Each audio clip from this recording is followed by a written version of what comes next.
Welcome to The Last Calm Word. Let's get started with today's story. The restaurant looked nice from the outside, but I wasn't there for the atmosphere. I picked it on purpose.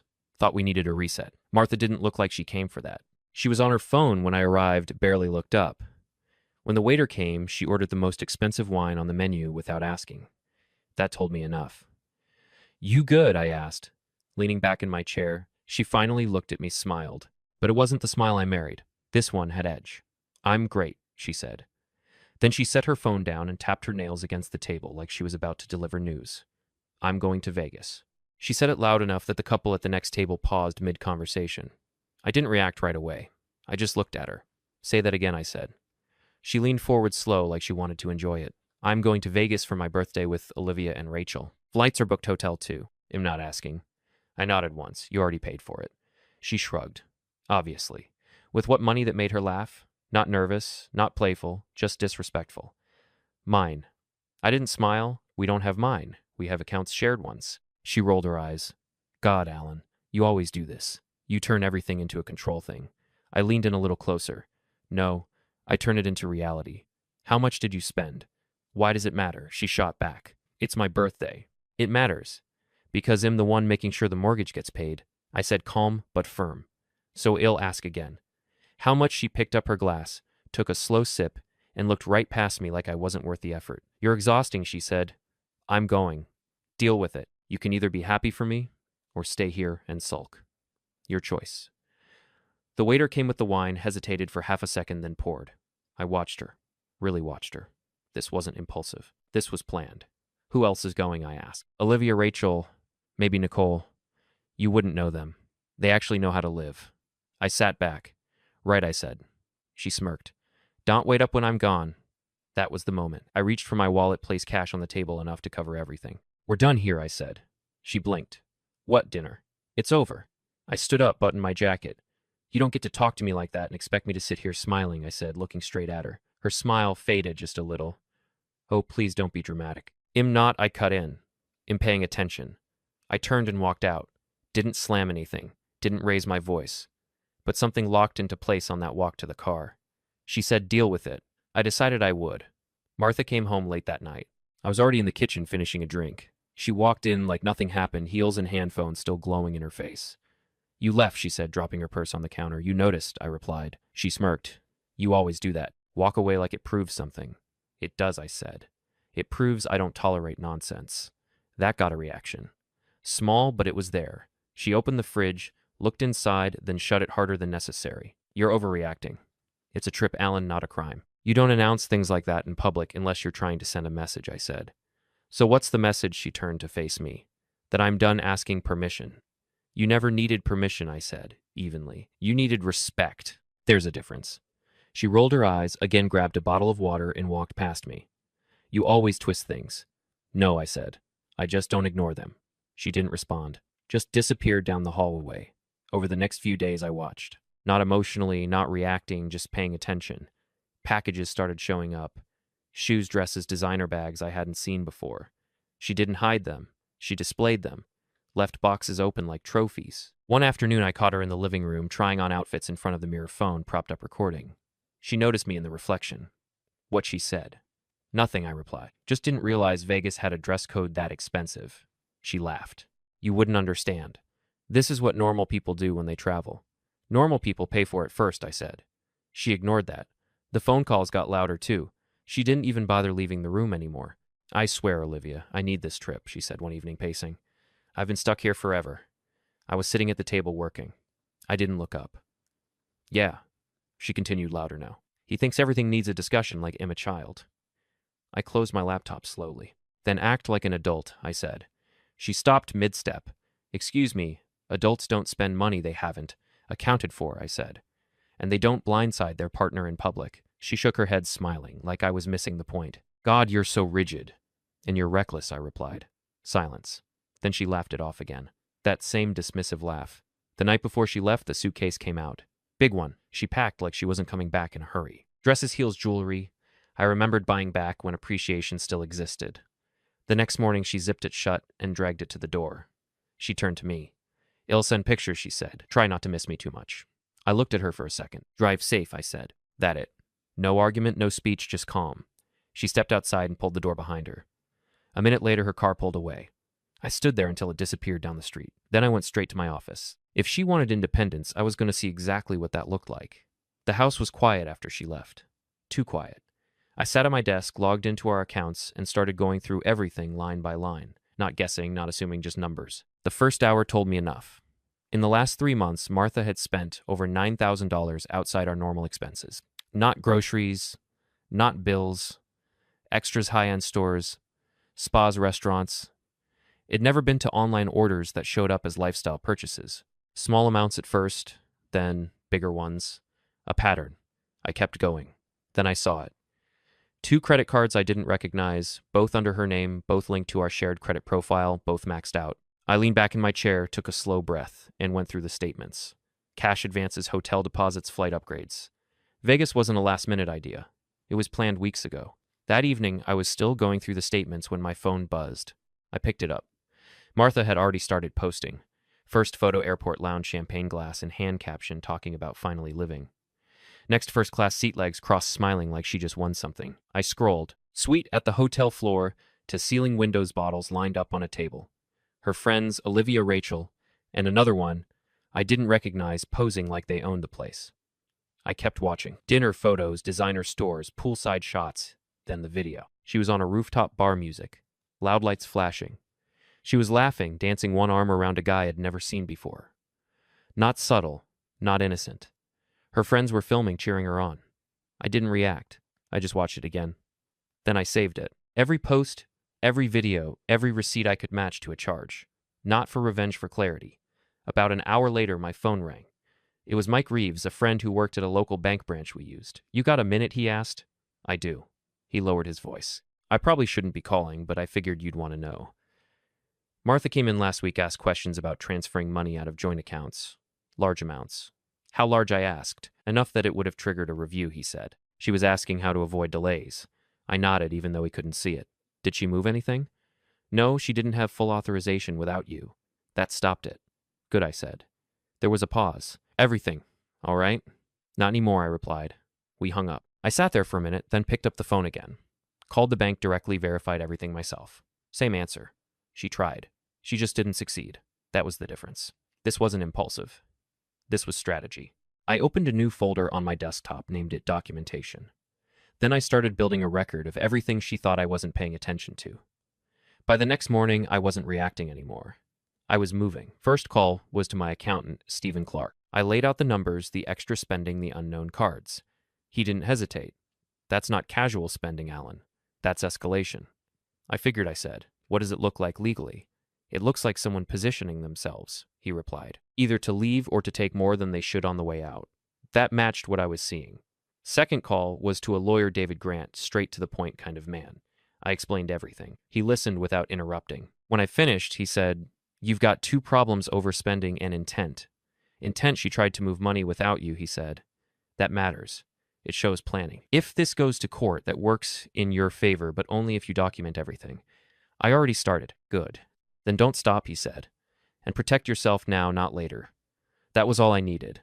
I spent the next few hours putting things in place. Alerts on every account, notifications for any transaction over a certain amount. I separated what I could legally separate without triggering issues.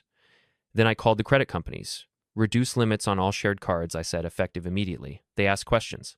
I answered them. Calm, direct. By the time I was done, the system looked very different than it had the day before. That evening, Martha's post kept coming. Champagne at lunch, designer bags stacked on a hotel bed, captions about no limits, and finally breathing. One stood out. A picture of her at dinner glass, raised, with the caption, Some people hold you back, some people let you fly. I looked at it for a few seconds, then I closed the app. An hour later, I got another call, this time from Jason Miller, an old friend who worked in hospitality in Vegas. Your wife's making noise out here, he said. That suite she's in, not cheap. And the places she's tagging, that's not casual money. I know, I said. He paused. You good? I'm handling it. All right, he said. Just thought you should know. It looks like Shez trying to impress people, not enjoy herself. That lined up perfectly. After the call, I went back to my desk and reviewed everything again. Numbers, timestamps, posts. There were no gaps anymore. No confusion. Just a clear pattern of decisions. That night, I made one more adjustment, quiet one. I removed her authorization from the primary credit line. Didn't announce it. Didn't warn her, just did it. Then I shut down the computer and went to bed. No anger, no second guessing. She said she wanted to live without limits. I was about to show her what limits actually looked like. On the third day, she finally called. Not to check in, not to talk straight to the point. My card just got declined. She said loud music in the background. Fix it. I leaned back in my chair. Which card don't play games, Alan, the main one. I'm at a store. How much are you trying to spend? That's not the issue. She snapped. Just call them and fix it. It is the issue, I said. How much? She exhaled sharply. 3,000. It's nothing. It's not nothing, I replied. And I'm not fixing it. Silence. Then she laughed, but it wasn't confident anymore. You're kidding, right? No. You're really going to embarrass me over this, she said. I'm with people. That sounds like your problem, I said calmly. Her tone changed instantly. You don't get to control me like this. I'm not controlling you, I said. I'm stopping you. You're unbelievable, she shot back. I make my own money. Then use it. She hung up. 20 minutes later, my phone lit up again. Messages one after another. Angry at first. She called me petty. Said I was insecure. Said I was trying to ruin her trip. I didn't respond. Then the tone shifted. She called again that night, quieter this time. Alan, she said softer. Just fix the card. I'll keep it under control. No. A pause. Why are you doing this? Because you've already gone too far. That's your opinion, she replied. It's backed by numbers, I said. And actions. She went silent. You're overreacting, she added, but there was less confidence behind it now. I don't think I am. Another pause. Then she tried something different. We can talk when I get back. We will, I said, but this isn't changing. She hung up again. An hour later, Jason called me.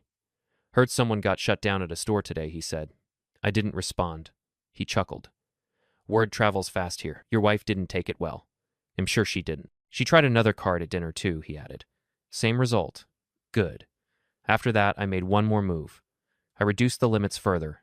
Not aggressively, just enough. Enough to make sure the message landed. The next morning, I woke up to a voicemail. Her voice was tight controlled, but I could hear it underneath. Call me now.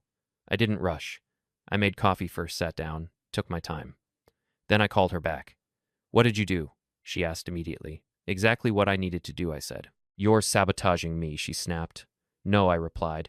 I'm protecting myself. There was a long silence on the line. For the first time since this started, she didn't have a comeback ready. That's when I knew the balance had shifted. She went to Vegas thinking she was in control. Now she was starting to realize she wasn't. She texted me the day she landed short cold. Landed. On my way home. Like nothing happened. I didn't respond. About 20 minutes later, my phone rang. Alan, she said, sharp controlled. None of my cards are working, not even for the Uber. What did you do? They're working, I said, just not for you. Silence. What does that mean, she asked. It means you were an authorized user, I said. You're not anymore. Her breathing changed. You removed me. Yes. You can't just do that, she snapped. Those are my cards, too. No, I said. They're not. Another pause longer this time. I don't have enough cash on me, she said, voice tighter now. I need to get home. Then figure it out, I replied. You're serious, she asked. You're going to leave me stranded. You made independent choices, I said. Handle the result independently. She hung up. Then came the messages. Anger first, then blame, then accusations. I didn't answer any of them. 2 hours later, the front door opened. She walked in fast, dragging her suitcase behind her. She didn't look like the person from the videos, hair, flat makeup, worn energy off. You humiliated me, she said immediately. I was sitting in the living room calm. No, I said.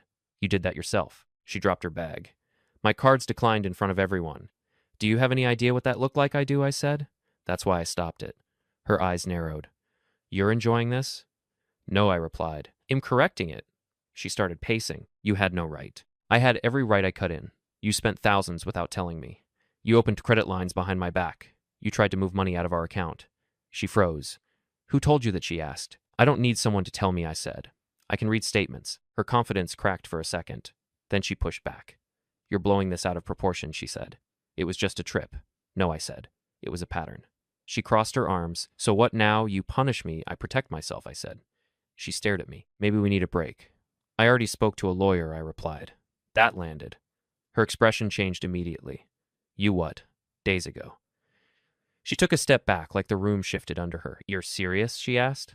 I've been serious, I said. You just didn't notice. She sat down slowly on the couch, like her legs gave out. This is insane. she said quietly. You're throwing everything away over a trip. I shook my head. No, I said. You did that before you even packed.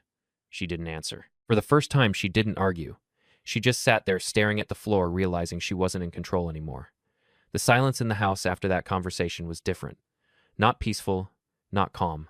Final. Martha stayed on the couch for a long time that night. No more arguments, no more shouting, just the sound of her scrolling through her phone like she was looking for a version of reality that made more sense. I didn't interrupt her. I went to my office, printed everything I had collected, and organized it into one folder. Bank records, card statements, screenshots, transfer attempts. Every post she had made during the trip. Clean, chronological, undeniable. The next morning she tried again. This can't be how it ends, she said, standing in the doorway. I didn't look up. It's not how it ends, it's how it already ended. She stepped closer. I made mistakes, but you're acting like I committed a crime. I'm acting on facts, I said, not emotions. Her voice softened, shifting tactics. Alan, we can fix this. I finally looked at her. You tried to move money without telling me, I said. You opened credit lines I didn't know about. You spent like there were no consequences. And when I asked questions, you called it control. She didn't respond. That's not a mistake, I continued. That's a decision. Her eyes filled, but I didn't move toward her. I didn't mean for it to get this far, she said quietly. But it did, I replied.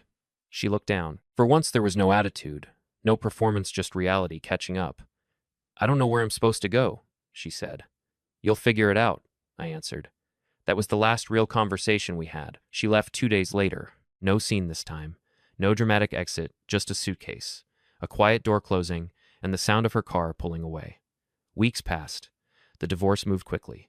The lawyer handled the rest. It moved faster than she expected. Once the documents were reviewed, the spending pattern was clear.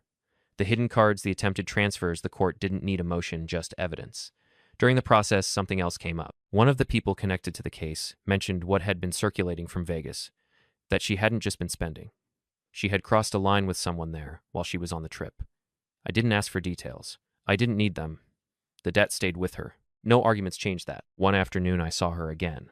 Outside the house, standing across the street. Not the version from Vegas, no designer clothes, no confidence, just a woman who looked like she'd been pushed back into reality too hard, too fast. She didn't smile. She didn't argue. She just said, I didn't think it would end like this. I kept my hands in my pockets. It didn't end because of one trip, I said.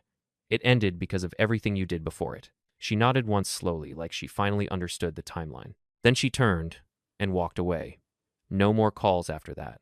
No more messages, just distance. Sometimes people think freedom means doing whatever they want without consequences, but freedom without responsibility is just chaos waiting for a bill. And in the end, she got exactly what she asked for. She just didn't like the price. Thank you so much for watching till the end. Wishing you all the best. Stay healthy and take care.